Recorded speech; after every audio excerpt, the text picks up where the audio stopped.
Hi, I'm Jean Atkinson, and today we're going to look at the role of marketing within your own business. Now, one of the main icebreakers I tend to use with delegates when I'm training is to ask them to write down 10 words which describe marketing. In other words, what does marketing mean to them? Now, the obvious always makes it to the flip chart. We have things such as advertising, sales, branding, social media, PR, even expensive, and so on. On the odd occasion, customers make it in the list with profits, bottom line, growth and strategy rarely making an appearance. So the simplest way to describe the role of marketing within your business is via the following diagram.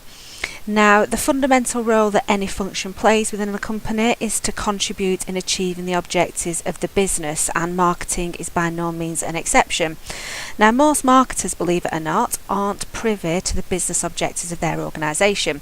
Throughout my entire 20-odd year career, I think once in an organisation I actually got to have a look at what the business wanted to achieve, and that was actually in the public sector, in the education sector.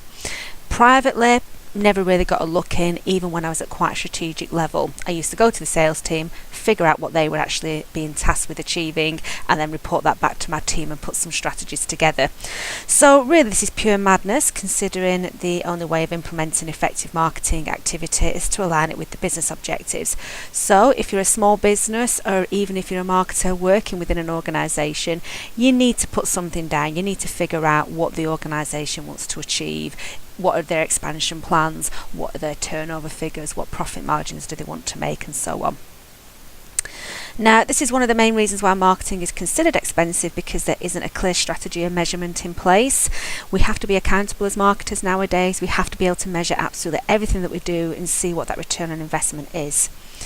If you communicate the business objectives to your team, then everyone is singing from the same hymn sheet, and marketing campaigns can be developed to support the business. So I'm going to give you a quick example here. Now, this is a flowchart that I use when I sit down with a client for the first time. We actually look and we start with the turnover, which is one of the easiest things to look at. So, for example, your organisation or the company that you work for may want to achieve a turnover in the next 12 months of 100,000. This could be dollars or pounds. Now, the obvious question from my perspective is, where is the business coming from? Now, if new business was £60,000 and existing business is 40,000, then I know straight away how much time, energy, and where the budget needs to go in terms of split, 60%, 40% in rough terms at this stage. Now, I know as an experienced marketer that the new business, that takes money and time and mass marketing and a hit and miss kind of approach sometimes, unfortunately. But actually, for existing business, it's more of a nurturing campaign. You're developing further relationships, you're looking at upsell and cross-sell, you're looking at referral marketing and getting them to review you on social media and in other platforms. You're wanting customer satisfaction matrix, things like that.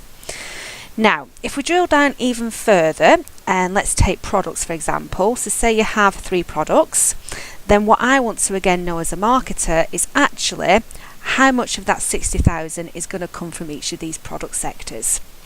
So we could say actually that it's going to be split 20, 30, 10. And now at this stage, I got a bit of a clearer idea of where my energy and my time and my budget need to go again. Now, obviously, this is a very layman's terms of looking at it, but hopefully it will give you a clear idea of what role marketing plays within your business. What I now could do with knowing is actually what is an ideal client worth to me for product 1. So we could say actually that it's £5,000, typical sale, they're an ideal client, they keep coming back for more, they refer us on, and you know, we might get some at 3,000, we might get some at 10,000, but really it's the £5,000 that really do us well. And that tells me straight away that in the next 12 months we need to achieve 4 of them. Now, straight away I've been able to drill down that initial objective of 100,000 turnover into product, into new and existing business, into how many do I need of each one, and then you take that 5,000, that last part there for product 1, and you start to build a campaign around it. Half a dozen tools usually does it, but you can throw that in the mix and then start to scale it up, but that's for another training session. Now, What you need to look at now is the fact that there is a common misconception that marketing is sales and vice versa. So in simple terms, the marketing function is there to communicate the company's offering to potential and existing clients. And also, don't forget to communicate internally to the employees and the stakeholders of the business. Now, marketers are there to develop strategies to achieve your objectives, and some of these strategies can include these. So obviously brand engagement is up there. I'm not a big fan of focusing on brand awareness. I'm really wanting to engage people nowadays with the advent of social media and digital campaigns. So to put that into perspective, on Facebook, a like is a brand awareness tactic, but actually people having conversations and sharing is more of an engagement function.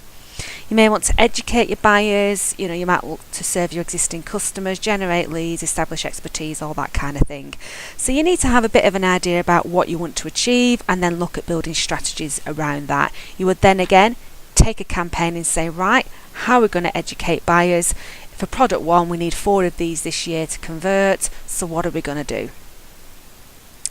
Now, marketing are not there to convert the lead into the sale. Now, that is the job of the sales function.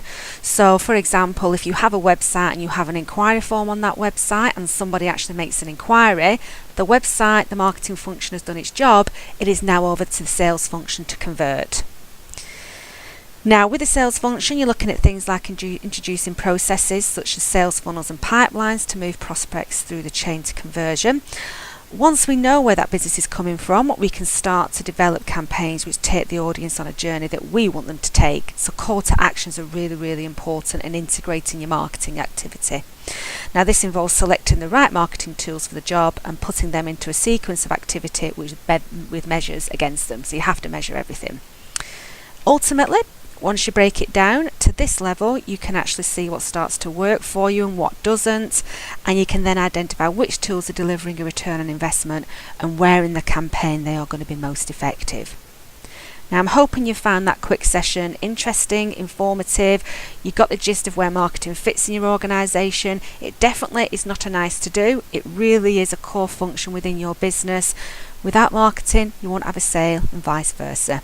I'm Jean Atkinson. These are my contact details if you'd like to get in touch. Thank you for watching and please feel free to subscribe. Thank you.